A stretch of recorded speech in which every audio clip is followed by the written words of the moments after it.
Amelia, and today we're giving you some tips on how to develop your canter lengthening or your medium canter. So let me know in the comments if you're planning on showing this year. I'm going to be doing a free webinar on Sunday, May 1st to get you guys ready for show season. So starting at first level, you have canter lengthenings, and then at second level, third level, fourth level, all the way up to the Grand Prix, you have medium canter. So in today's video, I'm going to give you some tips for how to develop the medium canter or the canter lengthening. And I think the trickiest part about these is the transitions into and then back from the medium canter. So that's what we're going to be covering today. Mercurio is our demo horse.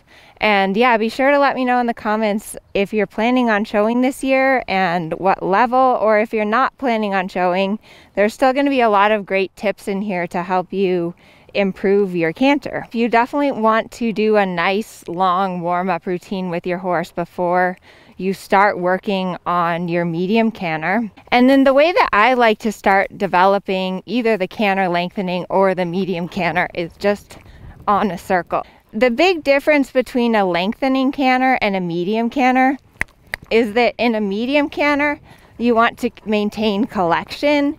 In a canter lengthening, you want to show a lengthening of the stride. So I'm going to kind of go over both of those, although the basic idea is more or less the same. So the first thing is, you saw me correct him with my legs there. I just want to establish my canter. So this would be my collected canter. And then from here, I'm going to start doing some transitions within the canter. So I'm going to start going bigger, forward, forward, and then I'm going to start collecting a little bit. Half halt, half halt. You guys are fine, you can stay.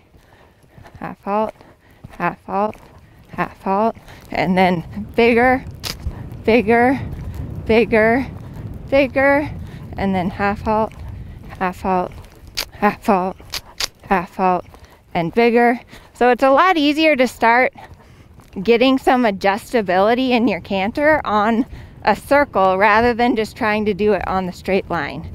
A couple of things that are really important is that you're always pushing forward on the upbeat of the canter. So when the mane is up, up, up, now I'm thinking forward, forward, forward. And then same thing when I come back, it's on the up, up, up, up, up, up. Good boy. So that's the best way to start developing your medium canter or your canter lengthening, is on a circle, doing some transitions forward and back.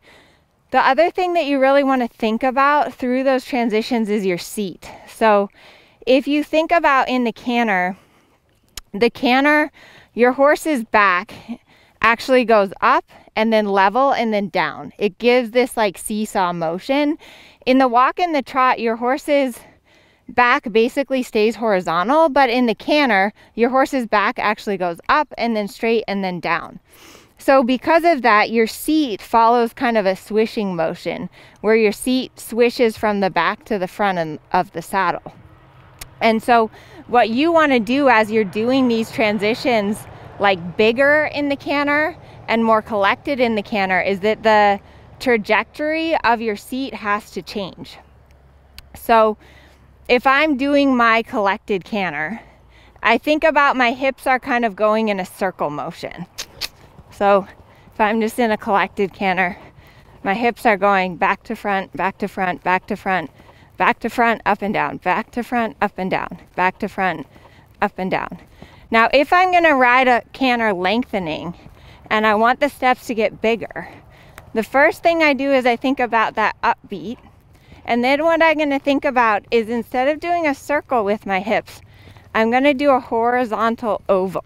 So I'm going to start swishing my hips longer in the saddle from back to front.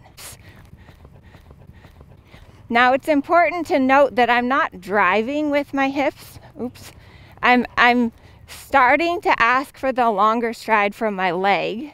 So I'm going to go press, press, press and swing, press and swing, press and swing. So I press with my leg and now I swing with my hips. So you can see here how my hips and my elbows are swinging a lot more than they were in my collected canter. So now I'm half halt, back, back, back, back. Now my hips are making more just an up and down circle. Now bigger, forward, slower, bigger swing, slower, bigger swing. Half halt, half halt, half halt, half halt, half halt, half halt. Now once you have that on the circle, the next step is to take it on the straightaway.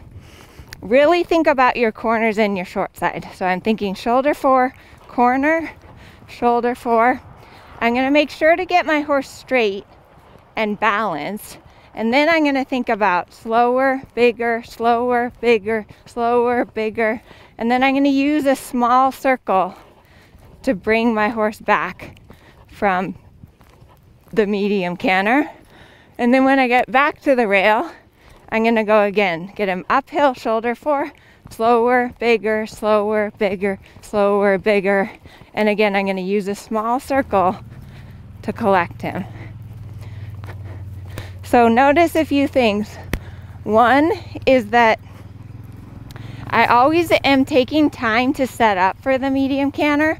So like get my horse straight, uphill, and now big, big, big, big. The other thing is rather than pulling back, I'm just using a circle to collect, collect, collect, collect. And then leg uphill, mane up, forward, bigger, forward, bigger, forward, bigger, half halt. Good boy. Good boy. So I'll do it one time the other way, but that's really the best, is to start your canter lengthening or medium canter, start working it on a circle, then take it to the straightaway, but don't do the whole diagonal. Just do about half of the diagonal and then use a circle to bring your horse back rather than pulling. Good.